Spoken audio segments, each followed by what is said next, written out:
qu'à la dose de, allez, on va dire 4 tasses de café par jour, le café a un effet bénéfique sur le corps.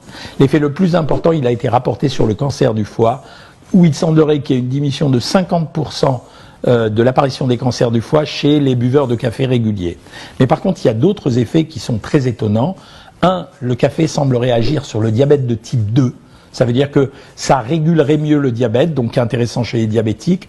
2, le café semblerait intéressant dans des maladies neurologiques comme la maladie de Parkinson ou la maladie d'Alzheimer, donc c'est intéressant. Le café active le système rénine, c'est l'hormone qui est sécrétée pour le rein, donc ça permettrait d'accélérer le débit rénal et donc de faciliter le débit rénal, c'est pas inintéressant.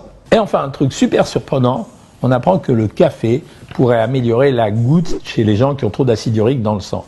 Donc en fait, globalement, le café pris à la dose de 3-4 tasses par jour, une tasse, je vous le rappelle, ça contient entre 30 et 60 mg de caféine, globalement, le café c'est un produit bon pour la santé, à condition de ne pas le boire trop vite et de ne pas dépasser, selon les critères internationaux, 300 mg de café par jour, de caféine par jour, ce qui vous donne l'équivalent des 4 tasses de café. Donc ça dépend si vous le prenez allongé ou en expresso. En expresso, vous pourrez en prendre beaucoup plus. En allongé, on va se limiter vraiment à 3-4 tasses. Mais en expresso, on peut beaucoup plus. Donc, voilà une substance dont on a beaucoup parlé, on se plaint de sa nature excitante, et pourtant c'est une substance extrêmement positive. Donc ça veut dire que je vous recommande de boire du café régulièrement.